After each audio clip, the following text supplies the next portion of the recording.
নমস্কাৰ ভিডিঅ'টো ক্লিক কৰাৰ বাবে ধন্যবাদ চাবলৈ আৰম্ভ কৰিছে ডিমা হাছাও টাইম ডিমা হাছাও জিলাৰ পৰ্যটন ক্ষেত্ৰখনত অধিক গুৰুত্ব আৰোপ কৰিছে ডিমা হাছাও স্বায়ত্তশাসিত পৰিষদে পৰ্যটনৰ আন্তঃগাঁথনি উন্নয়নত পৰিষদে লৈছে আগভাগ লগতে যোগাযোগ ব্যৱস্থা উন্নত হোৱাত পৰিৱেশ প্ৰেমীসকলে সময় সুযোগ পালেই ডিমা হাছাওৰ হাফলঙত এভুমুকি মাৰে কিন্তু হাফলঙৰ উপৰি এইবাৰ সেউজীয়া পৰিৱেশ জলপ্ৰপাত গল্ফ কোৰ্ছ আৰু আইলেণ্ড তথা প্ৰাকৃতিক পৰিৱেশ উপভোগ কৰাৰ বাবে এতিয়া প্ৰতিদিনে উমৰাংচুত পৰ্যটকসকলে ভিৰ কৰিছে উমৰাংচুৰ বিশেষকৈ পানীমূৰ আৰু মিউংমা দাওগা জলপ্ৰপাতত এতিয়া প্ৰতিদিনে দেশীয় পৰ্যটকৰ দীঘলীয়া লাইন উইকেণ্ডত এই ভিৰ বৃদ্ধি পায় অসমৰ লখিমপুৰৰ উপৰি শিৱসাগৰ যোৰহাট গুৱাহাটী আদি ঠাইৰ পৰ্যটকৰ অন্যতম পছন্দ হ'ল ডিমা হাছাও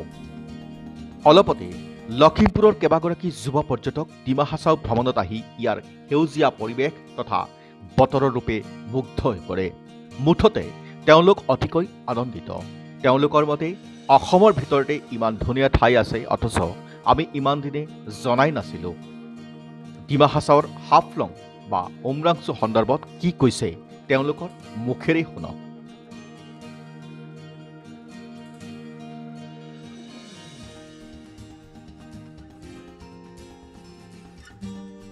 हम लोग तो सैटरडे को अपना जर्नी स्टार्ट किया था। लखीमपुर से आ रहे हैं 3 दोस्त, मेरे साथ एक ये भी दोस्त है, ये शिवसागर से आए हैं।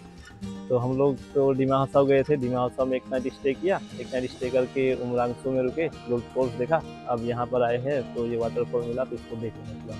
हम लोग तो देखिए लखीमपुर में रहने वाले हैं, तो वहाँ पर तो ऐसा कुछ एनवायरनमेंट हमको मिलता नहीं है, बहुत कूल एंड काम। तो यहाँ का जो माहौल देखा, एनवायरनमेंट देखा, देख के तो मतलब मग्न हो गए। यहाँ से जाने का मन नहीं कर रहा है, बस मन कर रहा है कि यहीं पर घर बना के रह जाए, इतना अच्छा है एनवायरनमेंट। डिमा हासाओ में हम लोग सबसे पहले तो गए थे सबसे पहले हम लोग माइबोंग में गए। माइबोंग में स्टोन हाउस देखा, वो भी बहुत ही अच्छा जगह है।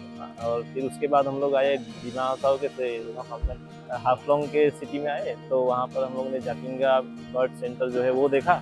फिर रानी गाइडिलिनो व्यू पॉइंट है, उसमें गए थे। और आई लव डिमा हासाओ को तो कोई भूल ही नहीं सकता है, वहाँ पर तो सब जाना ही चाहिए अगर कोई आ रहा है तो। वेदर तो मतलब लखीमपुर में जो है बहुत ही हाई टेम्परेचर रहता है। अब यहाँ पर टेम्परेचर बहुत ही अच्छा है, मतलब रहने लायक है, बियरेबल है, टेम्परेचर अच्छा है। ডিমা হাছাও আহি ভাল লাগিছে মানে কি আৰু পুৰা প্ৰকৃতিৰ মাজত পুৰা বিলীন হৈ আছোঁ যে তো এইটো অসমত আছে বুলি মই ফাৰ্ষ্ট টাইম ডিমা হাছাও আহিছোঁ। তো গতিকে অসমতো যে এনেকুৱা এটা ঠাই ইমান পাহাৰীয়া ঠাইটো এনেকুৱা ভাল আছে তো এক্সপ্ল'ৰ কৰি কিনে ভালেই লাগিছে। উমৰাংচুত ফুৰিলোঁ, আমি গল্ফ কোৰ্ছ গৈছিলোঁ। তাৰপিছত গল্ফ কোৰ্ছৰ পৰা তেনেকৈতো নেক্সট ডেষ্টিনেশ্যন এইটো আৰু চাই লওঁ আৰু ক'ত যাওঁ। উমৰাংচু প্ৰকৃতিৰ মাজত পুৰা বিলীন হৈ আছে, বহুত ভাল পৰিৱেশ হয়, পৰিৱেশো ইক' ফ্ৰেণ্ডলি হয়, মানুহবিলাকো হিউমেন ফ্ৰেণ্ডলি বুলি ক'ব লাগিব। মইতো ক'ব বিচাৰোঁ কি বেলেগ মানে কি আমি বিচাৰোঁ কি আসামৰ যি টুৰিজিম ডিপাৰ্টমেণ্ট আছে যে আমাৰ ডিমা হাছাওখনক মানে আৰু প্ৰমোট কৰক, যাতে মানে আমি ইণ্ডিয়ান লেভেলত মানে নেশ্যনেল লেভেলেই হওক বা ইণ্টাৰনেশ্যনেল লেভেলত আগুৱাই লৈ যাবলৈ। ইমান ধুনীয়া পৰিৱেশ, মই প্ৰথম আহিছোঁ, ইমান বছৰ বয়সত আহি কিনে মই নিজে পাগল হৈ গৈছোঁ। মই লখিমপুৰ ডিষ্ট্ৰিক্টৰ পৰা আহিছোঁ। হয়, ডিমা হাছাও প্ৰথমবাৰৰ কাৰণে আহিছোঁ। আহি পিনি এনেকুৱা লাগিছে গোটেই ৰাস্তাটো চাই আহিছোঁ, জেগাই জেগাই আমাৰ কাৰণে মানে আমিতো ভৈয়ামত থকা মানুহ ন, তো পাহাৰীয়া এটা অঞ্চললৈ আহি আছোঁ, এনেকুৱা লাগিছে যেন বেলেগ ক'ৰবাতে সোমাই গৈছোঁ। নিজৰ ৰাজ্যখনতে, একে ৰাজ্য সৰুৰ পৰা ইয়াতে জন্ম হৈ ডাঙৰ দীঘল হৈ আহিলোঁ। এনেকুৱা পৰিৱেশ ক'তো আমি নাপালোঁ, ভৈয়ামততো এনেকুৱা পৰিৱেশ অকণোৱেই নাই।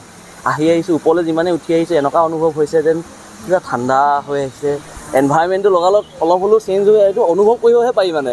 তাৰপৰা দেখিছোঁ এডোখৰ আহি পেলাই ৰাস্তাৰ মাজতে এডোখৰ পালোঁ, এনেকুৱা জেগা যোনডোখৰ জেগাত আপোনাৰ হাতে নিয়ৰ কুঁৱলী ধৰিব পৰা অৱস্থা নিচিনা হৈ আছে, গোটেই ধোঁৱা হৈ আছে, জেগাডোখৰ বগা হৈ আছে।